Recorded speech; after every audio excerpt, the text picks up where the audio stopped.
Hello, my great friends. House Speaker Nancy Pelosi is getting very upset at Republican lawmakers for opposing the massive social spending bill. Pelosi and progressives are now urging President Biden to pass an executive order this week. The executive order would provide millions of Americans with additional crisis relief aid. Friends, this is your daily news report and fourth stimulus check update. Friends, please make sure to watch until the end of this video to learn how you can receive extra relief money this month. Also, please share this video with your friends and family if they need more reliable stimulus news. And if you're interested in entering next Friday's Walmart gift card giveaway, please listen for the key word. As we continue that work, we recognize that women veterans, and there are more than 500,000 women veterans in this country, under the age of 40, they face additional maternal health challenges. They frequently have other health risks that can complicate pregnancy. For example, expecting moms with physical disabilities or with mental illness are much more likely to experience pregnancy-related complications and have their children prematurely. This bill will commission a comprehensive study of maternal health challenges facing veterans and will invest in maternal care coordination programs at the VA. Okay, thank you.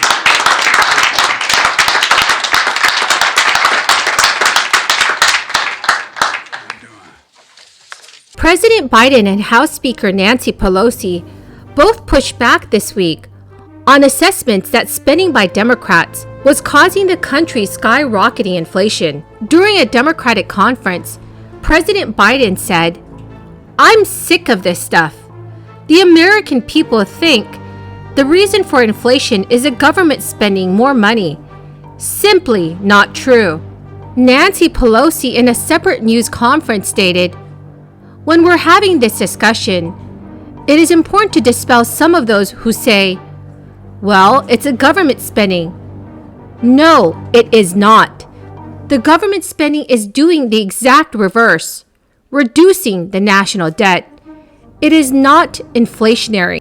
Many economists have stated that President Biden's $1.9 trillion American Rescue Plan, along with problems caused by this crisis, including supply chain issues, rising demand, and a smaller number of employees having returned to work, asking for better pay, and low interest rates, is helping hike prices. But friends, as this crisis continues to affect the United States, millions of Americans are at great risk of slipping into poverty, and that's if the government does not take action very soon.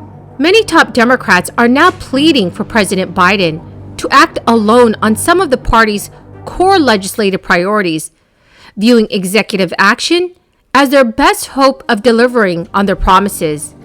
Many influential caucuses spoke with President Biden during a recent meeting at the White House. These progressive lawmakers are urging him to issue executive orders that could push their proposals forward without votes in the House and Senate.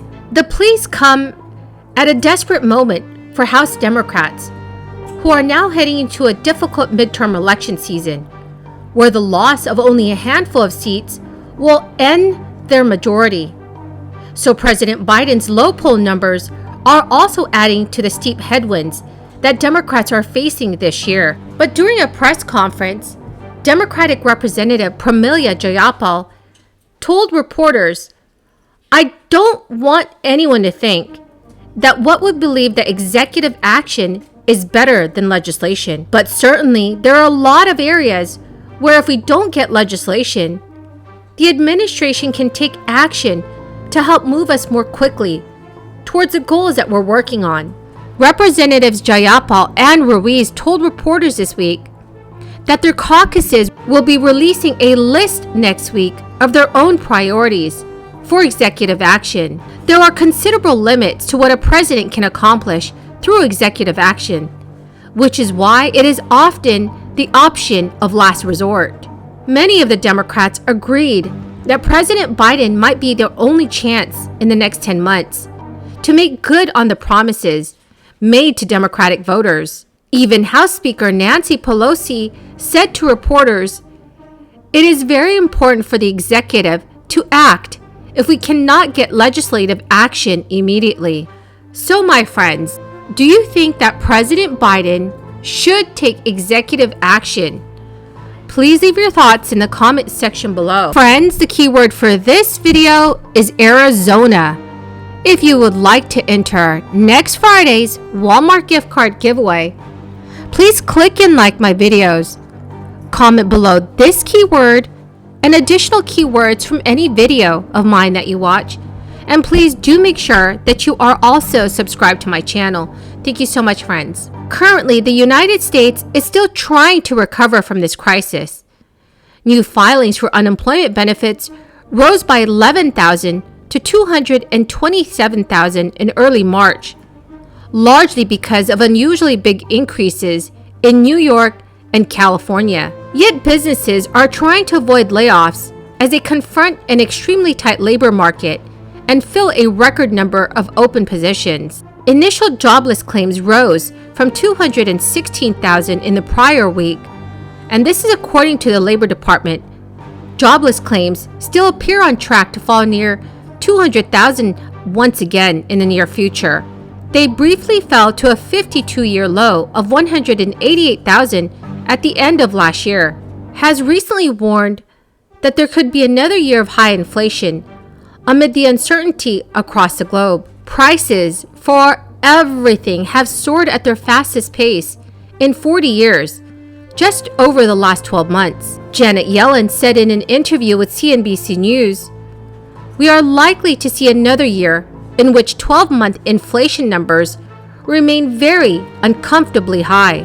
It is important to note that Yellen had previously said she expected rising prices to ease in the second half of the year, but she does not want to make a prediction about the second half of this year. So, my friends, what are your thoughts on her new predictions for inflation? Please leave your thoughts in the comment section below.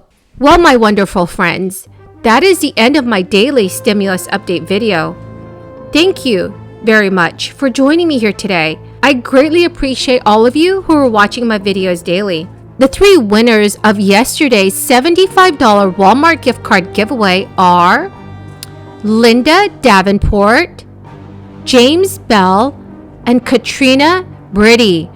Congratulations, my great friends! Please remember that if you're interested in entering next Friday's Walmart gift card giveaway, you simply have to click and like my videos.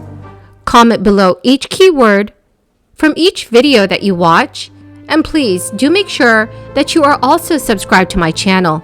Thank you so much, friends, and have a wonderful and blessed Saturday.